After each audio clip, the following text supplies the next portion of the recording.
The sky over planet Karos burned orange, clouds of smoke covered the mountains, and ash fell like snow. The ground shook from far-off explosions. It was the final month of the war between humans and the Relak. A young soldier named Leo ran across the battlefield, limping badly. His left leg was hurt, his armor was cracked, his rifle had no charge left. All around him, there were broken machines, fallen soldiers, and silent drones. His unit was gone. He was alone. Leo was not a hero. He had never asked to be one. He was just a scout, trained to follow orders and stay quiet. But when the attack came 2 days ago, everything went wrong. His team was ambushed near the cliffs. The enemy had come from underground, fast and deadly. Leo was the only one who escaped, crawling into the hills before collapsing behind a large rock. He pressed a hand to the side of his helmet. "Command, this is Leo. I'm alive. Request pickup. Repeat, request pickup." Static. Only static. His water was gone. His medkit was empty. His energy chip had broken. He had maybe one more day before his body gave out. Still, he kept walking. He saw an old bunker built into the side of a rocky hill. It looked half-buried. The metal door was covered in dust and vines. It might be from the first wave of human settlers. Or maybe it was Relak-made. Either way, it was shelter. With effort, Leo reached the door and pulled it open. The hinges screamed. He stepped inside and let it close behind him. The air smelled old but dry. No signs of life. He moved. Slowly through the main hall, flashlight flickering. There were broken boxes, rusted chairs, and a long hallway with flickering lights. His legs finally gave up. He dropped to the floor near a wall, chest rising and falling with every breath. His vision blurred. His hands were cold. He thought of his home back on Earth, the quiet streets, the tree outside his bedroom window, and the smell of bread from the corner shop. He closed his eyes. A sound made him open them again. Footsteps. Light. Footsteps. Not heavy like human boots. Softer. But they were coming closer. Leo reached for the broken rifle beside him. He raised it weakly. It wouldn't fire, but he didn't want to look helpless. Then he saw her. A tall figure stepped into the room. Her armor was silver and smooth, shaped like it was part of her body. A soft blue glow ran across the lines of her chest plate. Her helmet was shaped like a bird's beak, sharp and clean. She wasn't human. She was Relak. Leo tried to lift the weapon higher, but his arm dropped. The pain in his leg flared. He closed his eyes again, thinking this was the end, but no strike came. Instead, he felt a cold metal touch on his arm. He flinched, but it was just fingers checking his wound. He opened his eyes. The Relak warrior was kneeling beside him, her hand on his leg. She pressed something onto the wound, a patch of healing gel. Leo stared at her. "Why? Why help me?" She didn't answer. She didn't even look at him. She stood, walked to the other side of the room, and opened a supply case. From it, she pulled out water, poured it into a metal cup, and brought it to him. He took it, with shaking hands. The water was clean, cold. He drank all of it. The Relak sat near the wall. She took off her helmet and placed it beside her. Her face was not so different from a human's. High cheekbones, dark eyes, gray-toned skin. She looked calm, almost peaceful. They sat in silence. Leo wanted to ask 100 questions. Why was she here? Was she lost like him? Why didn't she kill him? But his body was too weak. He let his head rest back against the wall and watched her from the corner of his eye. She was looking at the floor, thinking. Time passed. The lights above flickered again. He whispered, "Thank you." She did not reply, but she looked at him once, just once. Then she turned her gaze back to the floor. That night, Leo slept without fear. The war still raged outside, but for now, inside. This old bunker, a wounded human soldier and a silent Relac warrior shared the same space. Something had changed. Leo woke up to the sound of soft movement. His eyes opened slowly. His body was sore, but the pain in his leg was less now. The air in the bunker was still and cold. He looked around and saw her again. The Relac warrior was crouched near the far wall. She was heating a small pot over a silent heat stone. The smell of warm food filled the room. It made Leo's stomach growl. He hadn't eaten in more than 2 days. He pushed himself up, leaning against the wall. She noticed his movement but said nothing. Her helmet was still off. Her long black hair was tied back. Her face was calm, unreadable. Leo spoke carefully. "You don't have to help me." She looked at him for a second, then turned back to the pot. No answer. He tried again. "I thought Relac soldiers didn't take prisoners. That's what they told us." This time, her voice came, soft and clear. "Not all Relac are the same." Leo blinked. He hadn't expected her to reply. Her voice had a smooth tone, different from the harsh voices he had heard from Relac radios on the battlefield. She brought the pot to him. It was a simple mix of roots and grain. It smelled strange but good. She handed him a small spoon and sat down a few steps away. He tasted the food. It was hot. It made him cough at first, but then his hunger pushed him to eat quickly. He looked at her while eating. Her armor had strange markings across the chest and shoulders, lines and circles. Maybe they were symbols from her home. Her hands were strong, but careful. Her eyes stayed alert, watching the shadows. Leo spoke again. "My name is Leo. What's yours?" She paused. "Lura." He nodded slowly. "Thank you, Lura." She didn't answer, but her eyes softened for a second. Just a second. They sat in silence. Outside the bunker, the sky stayed orange. The rumble of war was far now, like thunder behind mountains. Inside, there was only the sound of slow breathing and the quiet hum of old lights. Leo looked down at his leg. The wound had been sealed well, not the human way. The patch had a soft light inside it. It was working. He could feel his muscles regaining strength. "How long have you been here?" he asked. 4 days, she said. "You were here before I arrived?" She nodded. Leo thought for a moment. "Why didn't you leave?"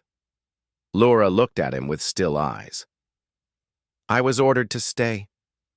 Then the orders stopped coming. That meant her side had lost contact with her.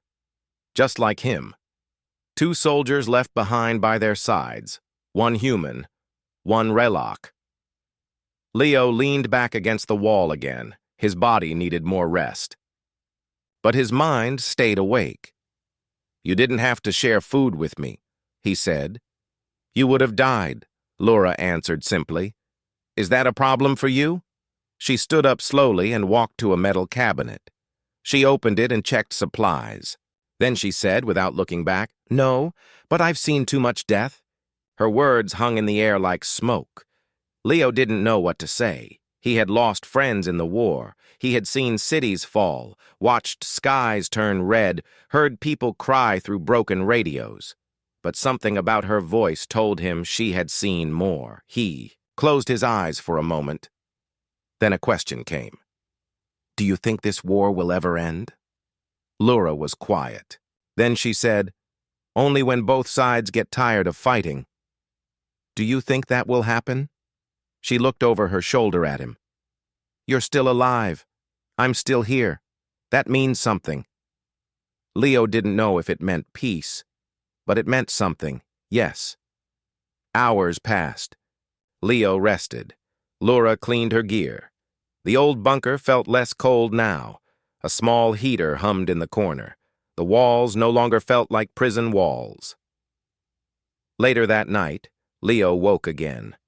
He had dreamed of his team, faces he would never see again. He sat up and saw Laura sitting near the heater, her eyes open, watching nothing. She turned to him. You talk a lot, she said. Leo gave a small smile. Sorry, it's how I stay sane. Humans speak to hide fear. Sometimes. And Relak, we speak only when needed. He nodded slowly. Then why are you talking to me? Lura looked away. Maybe I forgot what silence means. Leo didn't reply. He lay back down and looked at the ceiling. Old pipes ran across the top. Dust hung in the corners. The bunker had once been built for battle, but now it was just a shelter. He spoke again, voice low. Do you think we can trust each other? Lura didn't speak right away. Then she said, I don't know, but we're still here. That is a start. Leo looked at her. For the first time, he didn't see an enemy. He saw a soldier, a survivor, just like him. The days on the station moved in quiet circles. Lights shifted color to show morning or night. Doors opened and closed with soft whooshes. Machines buzzed and clicked. Life continued. But for Ryan, something had changed. Since that day in the service tunnel, Nara had begun showing up more often. Not just for work. She stood beside him at the console during slow hours. She sat near him in the dining hall, though she never ate human food. Sometimes she just watched while he worked, her silver-blue eyes calm but curious. At first, the other crew noticed in small ways. A human officer raised an eyebrow once when he saw Nara helping Rian run a cable line. A technician from the Zaret species made a joke in passing, something about strange teamwork. Ryan ignored it. He didn't care. There was nothing strange about it. He liked working with her.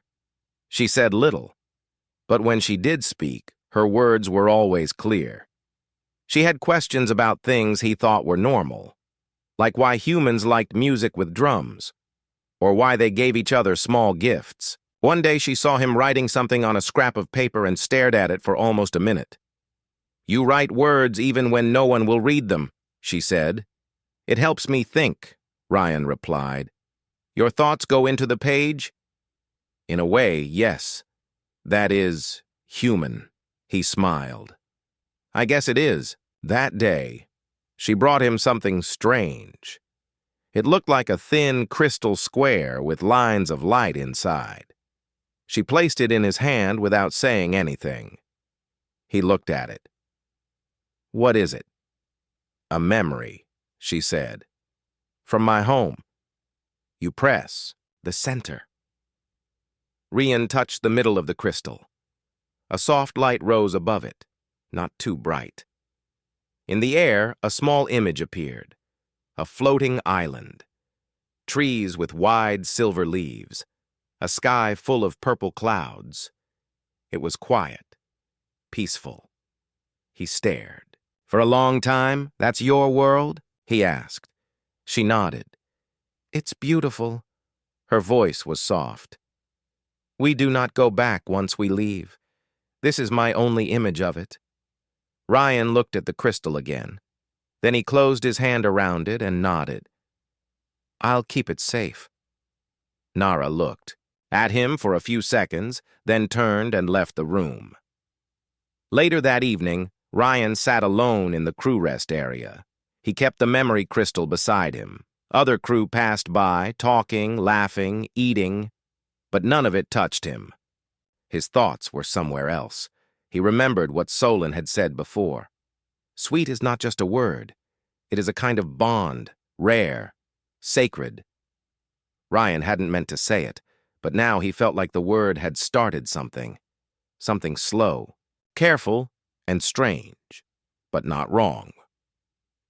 That night, Ryan dreamed of floating islands and silver leaves. The next day, they were sent on a small mission together. A station drone had gone offline near the edge of the outer ring. The docking bay doors weren't working well, so someone had to go outside the station in a maintenance pod.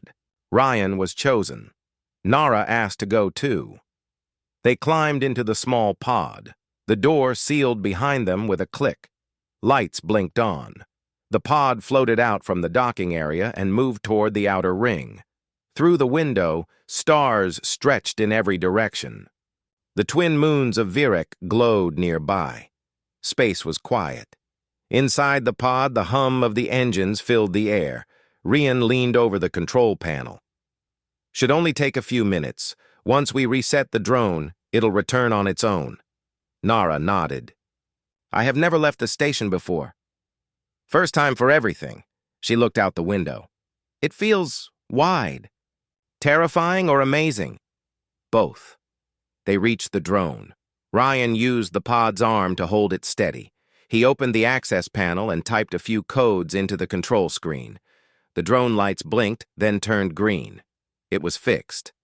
Done, he said. Just then, the pod shook. What was that? He asked. Nara checked the side panel. Small debris. A piece hit the stabilizer fin. We are not damaged, but we must return now. Right. The pod turned, but something inside had changed. The controls slowed. A warning light blinked on. Navigation was off by a few degrees.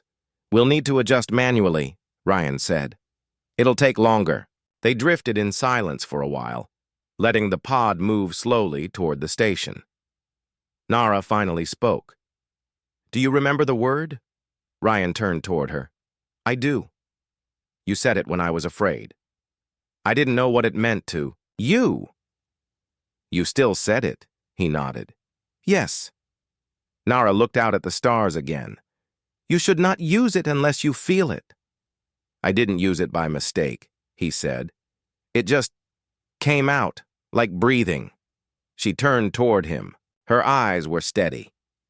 Then I believe it, she said. The pod floated toward the station.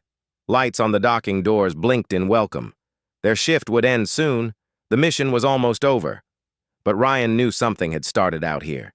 Not between two species. Not between human and Kirill, but between two people. And one word still floated in the air between them. Gentle and true. The station moved through space with its usual calm. Lights blinked, systems buzzed, and voices filled the halls. But not all voices were friendly now. Whispers had started. Whispers about the human technician and the quiet Kirill woman who followed. Him through the decks. It began with glances, then quiet talks at side tables. A few crew members noticed Nara walking beside Ryan more often. One human joked during a shift, You building machines or friendships, Ryan? He laughed, but the words hung in the air longer than needed. Ryan ignored it, or at least tried to. He continued his work as usual. Nara still came to assist him, every shift. She spoke more now, asked questions, gave ideas. They fixed 2 main relay panels together in record time. The chief engineer praised their speed, but even praise could not stop the strange attention they were now getting. One day, Ryan and Nara walked into the storage bay to gather parts. A small group of humans and 1 Bralek crew member stood inside. They turned when the door opened.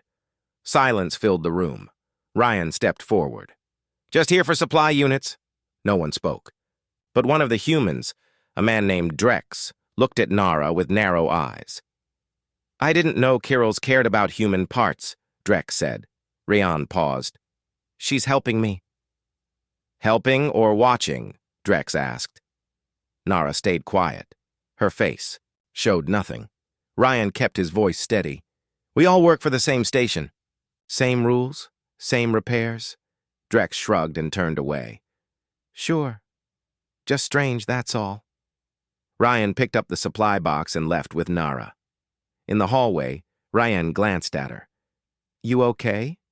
She nodded. He is not important. They're just talking. It will stop. Nara looked ahead. Will it? Ryan had no answer. Later that day, Nara visited Solon, the older Kirill crew member. His room was filled with soft blue light and shelves of crystal records. You came with questions, Solon said. Nara nodded. I spoke the word to him again, and he accepted it. Solon looked at her calmly. Then your path is chosen. Others are watching us. Some speak against it. They do not understand your bond. They fear it. Nara sat on a bench made of woven light strands. Is it wrong to feel close to someone who is not Kirill? No, Solon said. But it is rare. Rare things are often feared. What if the elders find out? They will ask if you still honor Kirill ways, if you remember who you are. I do. Then do not run from what you feel, but do not forget who you are to become. Nara left his room with her thoughts heavy but clear. That evening, a station meeting was called. A ship was approaching from the Kirill home fleet. It would dock for inspection and supply drop. The captain on board was Elder Kane, a senior leader of the Kirill Science Division. Every Kirill on the station stood straighter when the name was announced. Rian heard the news while fixing a docking scanner. He didn't think much about it at first. But when Nara didn't show up for the rest of the shift, he knew something was wrong. He found her in the quiet garden near the outer ring. The place had soft lights and artificial plants from several worlds. Nara stood near a fountain, her eyes focused on the slow-moving water. You skipped the final repair check, Ryan said gently. I needed silence. He walked closer. Is this about the ship coming? Yes.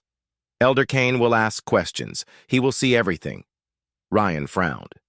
You mean us? Yes. He will feel the bond between us, and he may not allow it. Ryan's voice lowered. Can they stop you from talking to me? They can remove me from the station, or send me to another post. That's not right. It is our way. The bond must be with purpose. If they think it harms duty, they will end it. Ryan looked at her. And what do you want? Nara turned slowly to face him. I want to stay. Ryan felt something stir inside. A strange mix of anger and care. He wanted to protect this bond, not because it was rare, but because it felt true. Then let's face them together, he said. The next day, Elder Kane arrived. He walked with quiet strength. His robes were lined with thin silver threads. His skin was a deeper shade of blue than Nara's, and his eyes held age and wisdom. He spoke to every Kirill crew member. He toured the station. When he reached the engineering deck, Nara stood beside Ryan. Kane looked at them both. Then he turned to Nara. Walk with me, he said. She followed him to a private hall. They stood near a window looking into space. You have changed, Kane said. Yes. Do you still serve your people? Yes. But your bond is with a human. Yes. Kane turned to her. And if we send you away? I will follow the order, but I will not forget the bond. Kane studied her. Then he said, Sometimes, the heart walks ahead of the law. We must watch it closely, but not always stop it. Nara looked up at him. Do you allow it? For now, Kane said, but it must not break your duty. If it does, I will end it myself. I understand. He nodded, then walked away. Later, Nara returned to Rian. Well, he asked. She gave a small nod. We are allowed to stay. For now, yes, we must be careful, but it is not forbidden. Ryan smiled. That's enough for me. They stood in the hallway as the station lights shifted to night mode. Blue light faded to soft gold. Around them, the station breathed like a quiet city. For the first time in weeks, Rian felt peace, and beside him, Nara stood without fear. 2 days after Elder Kane left the station, everything seemed to return to normal. Crew members focused on their tasks. Engineers fixed systems. Pilots prepared docking paths. Scientists worked inside the labs. The whispers about Ryan and Nara became quieter. Some still watched them from a distance, but no one said anything out loud now. Ryan stayed busy in the central systems room, working on heat sensor controls. Nara helped him run data tests. They no longer spoke about the bond in public, but the silence between them now felt calm instead of heavy. There was understanding in the way they moved and worked side by side. That afternoon, the emergency lights flashed. A loud tone rang across the deck, followed by the voice of the command officer. Warning, research vessel Altrin 6 has lost power near the outer zone. Life signals detected. Systems failing. Immediate response team required. Rian looked at Nara. She had already turned toward the exit. They rushed to the operations deck where the captain stood in front of the screen showing the disabled vessel. It was spinning slowly in space, lights dim, caught between two debris fields from an old mining site. The captain pointed at the map. We have 4 crew members trapped on that ship. Power is gone, heat dropping fast. No oxygen flow in half. The ship.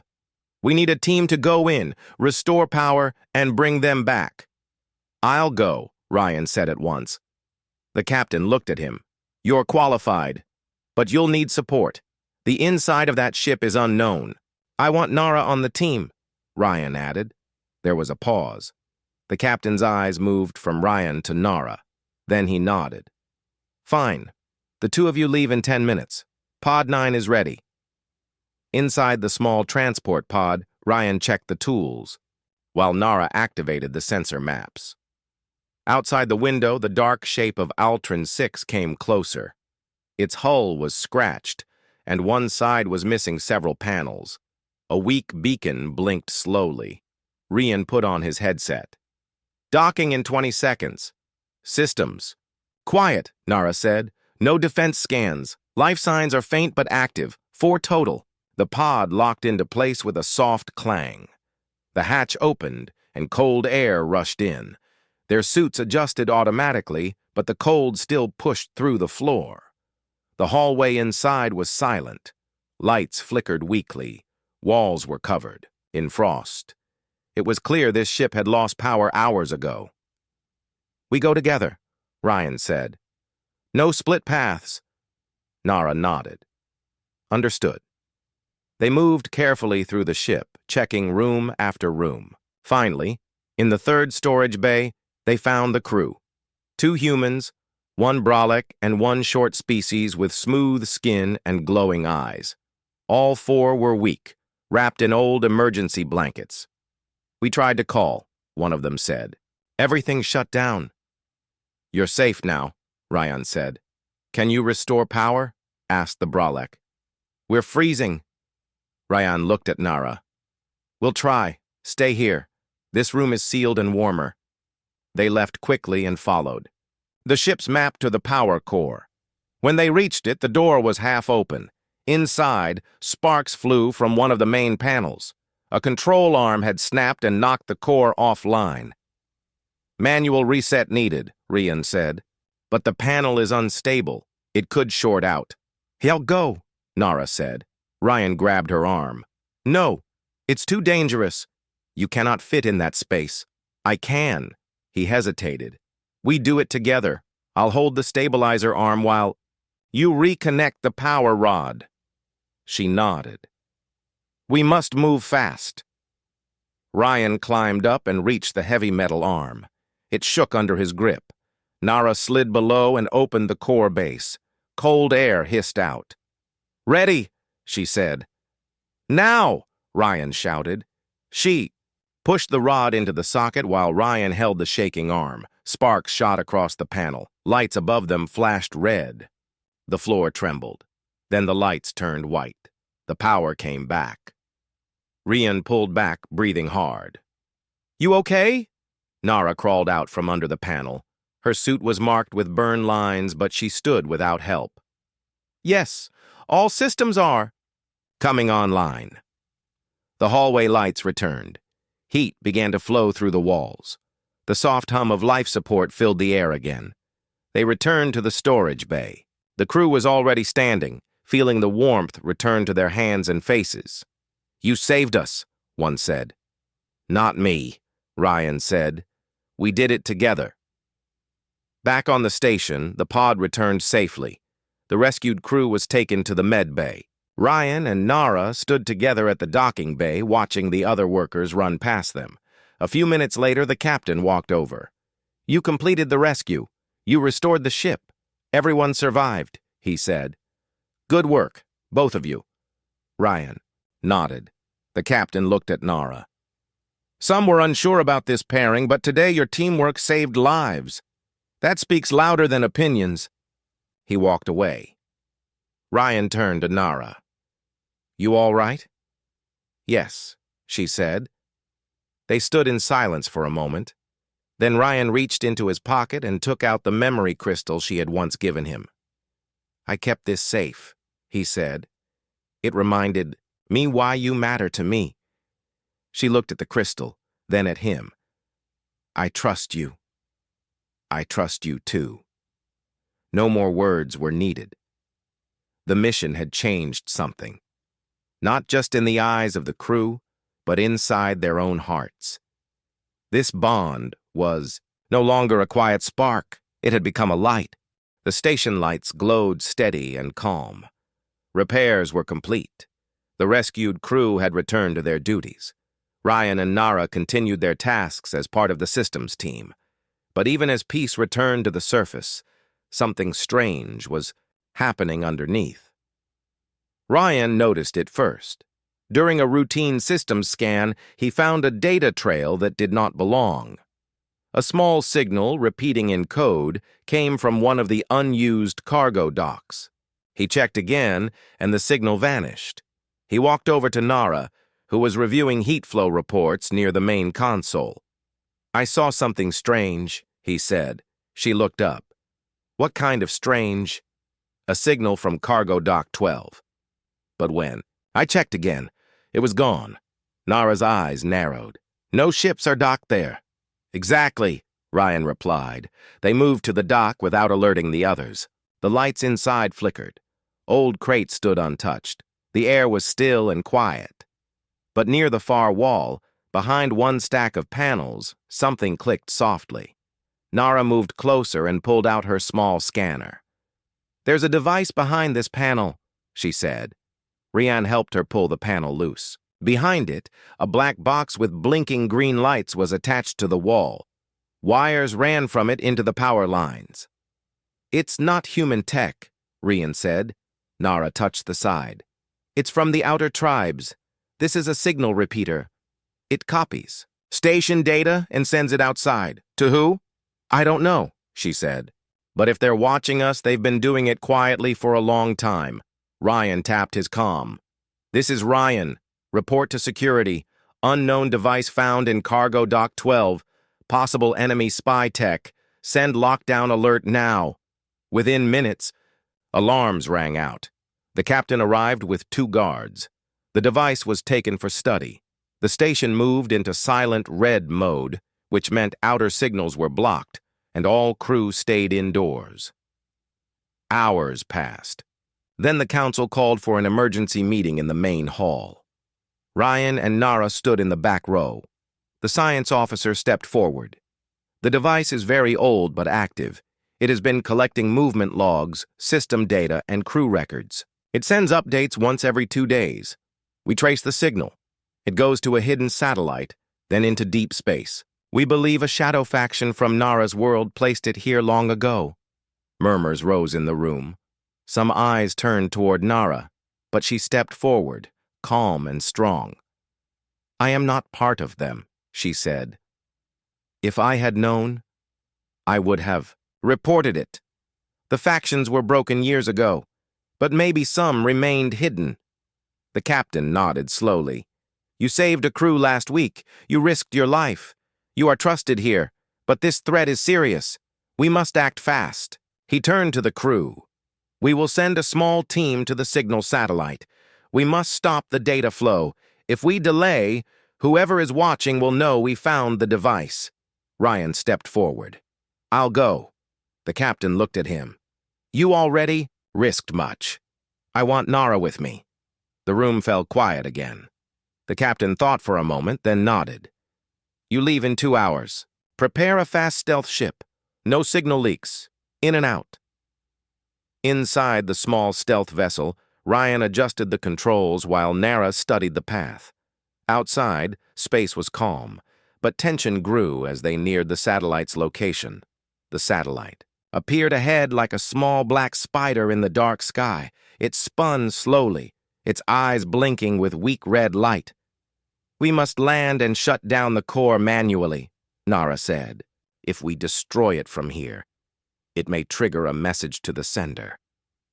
They suited up and stepped into the cold dark. Their boots touched the side of the satellite. No sound, only the quiet hum of machines below the surface. Inside the satellite's outer hatch, they found a narrow tunnel leading to a control room. Screens blinked with data. Strange symbols covered the walls. Nara moved to the core. "I understand this system," she said, "but I need time. You must hold the security plate. Steady." Ryan nodded and held the metal arm. It shook under pressure. Sparks flashed above them. Nara's hands moved fast. 10 seconds! Then the floor shook. A loud sound echoed behind them. Something had arrived. Ryan turned. A small probe floated inside. It had 4 sharp legs and a red eye in the center. "A guard drone." "It saw us," Ryan said. Nara turned. "I must finish. Hold the plate." The probe moved fast toward them. Ryan let go and pulled his pulse rod. He aimed and hit the probe's eye just as it charged. The probe hit the wall and sparked out. Ryan turned back to the plate. "Go! Finish it now!" Nara pushed the last sequence. The lights turned blue. The signal stream stopped. "It's done," she said. They hurried out. The satellite lights dimmed. No more signals, no more spying. Back on the station, the team welcomed them with cheers. The captain met them outside the docking gate. "You stopped it," he said. "We now know what we're up against. You brought us time." He looked at Nara. "You are not their spy. You are our shield." Later that night on the quiet deck, Ryan and Nara sat side by side watching the stars through the glass wall. "Why do they still test you?" Ryan asked. "I look like them," Nara said softly. "They fear what they don't understand." He turned to her. "They'll learn, because you're not like them. You're better." She looked down. "You still call me beautiful even when others don't trust me?" "I don't care what they say," Ryan said. "I see what's inside you." She looked up at him. Her eyes were calm and deep. "Say it again." He smiled. "You're beautiful." She didn't speak, but the glow in her eyes said everything. The station was quiet in the early morning. The stars beyond the wide glass panels looked peaceful, but inside the command center, the leaders stood in a tight circle. Ryan and Nara were called in without delay. The science officer pointed to a new chart. "We stopped the signal from the spy satellite, but it triggered something else. We picked up a faint movement near the edge of this sector. It's not natural. A ship is coming. A large one." The captain crossed his arms. "No, we found the device. Now they're coming to check or attack." Ryan stepped forward. "How long until they arrive?" 3 days, the officer said. "Maybe less." The captain turned to Nara. "We need to know what they want." She spoke clearly. "I can try to speak with them. I understand some of their systems, but they may not listen." "We must prepare anyway," the captain said. "This station was built for research, not war, but we will defend it." Over the next 2 days, everyone worked together. Engineers built defense shields, pilots checked patrol ships, medical teams prepared shelters. Even the cooks helped carry supplies. Ryan and Nara worked side by side, checking old defense drones from storage. Some were still working. Others needed repair. At night, they sat on the upper deck, watching the stars. "They may not come in peace," Nara said. "I know," Ryan answered. "If this is the end," she said, "I'm glad I met you." He turned to her. "It's not the end. Not yet." She smiled, then stood. "Let's fix the last drone. We might need every spark." On the 3rd day, the unknown ship entered the system. It moved slow but steady. It was wide like a city and long like a mountain. Its dark surface gave no signal. But it was real. The command room was full.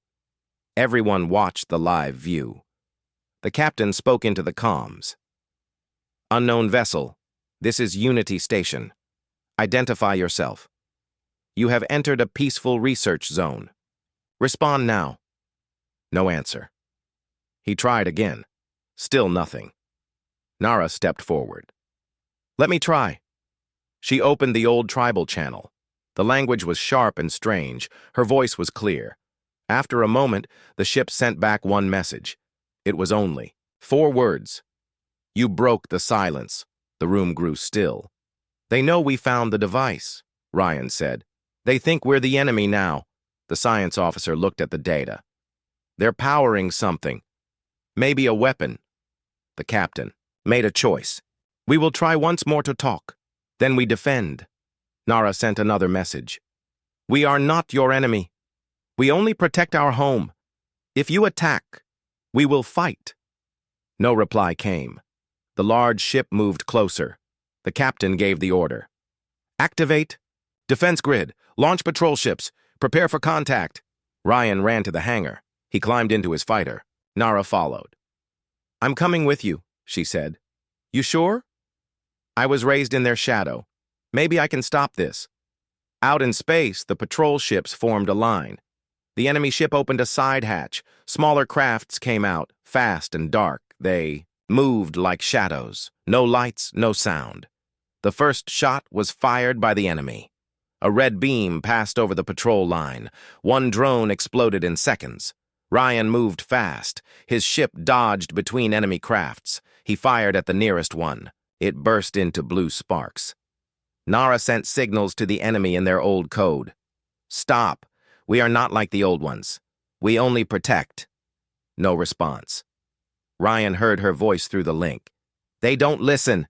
Their code is locked. We'll hold them back." Inside the station, the shield held strong, but it was shaking. The power levels dropped every minute. The enemy ship moved closer. It opened its core hatch. A bright light started to glow. "They're charging their main weapon," the science officer said. "If they fire that," the captain warned, "we lose everything." Nara made a bold decision. "There's one way," she said. "Their main control hub is inside the center tower. If I go there, I can send a full stop signal. But I have to be on their ship." Ryan looked at her through the screen. "You won't come back?" She nodded. "I know." "No," he said.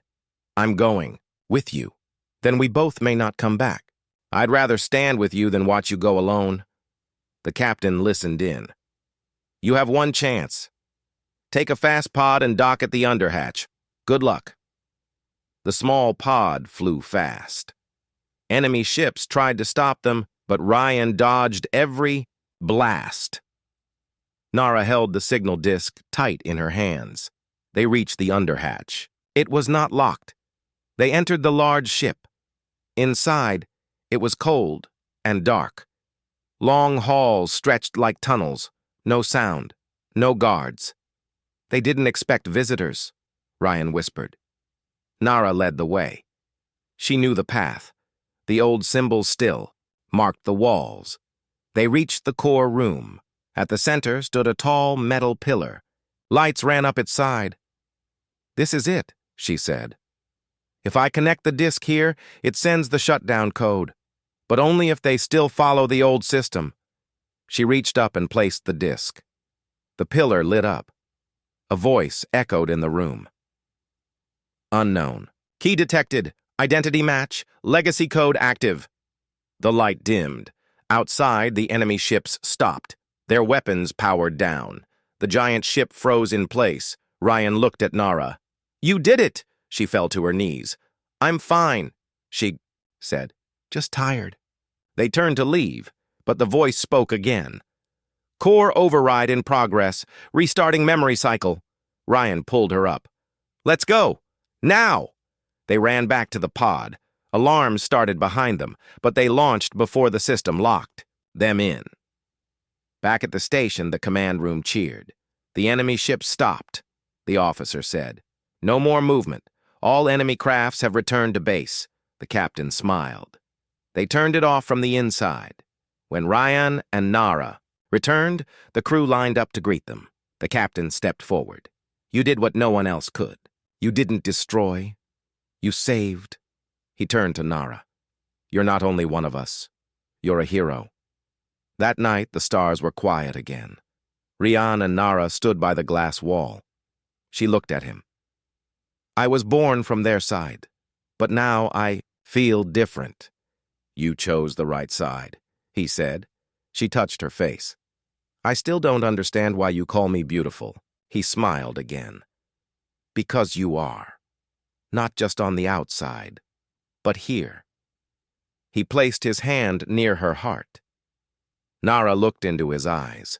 For the first time, she didn't doubt his words. I believe you, she said. The stars outside blinked like tiny lights of hope, and somewhere deep in the dark, peace had a new chance to grow.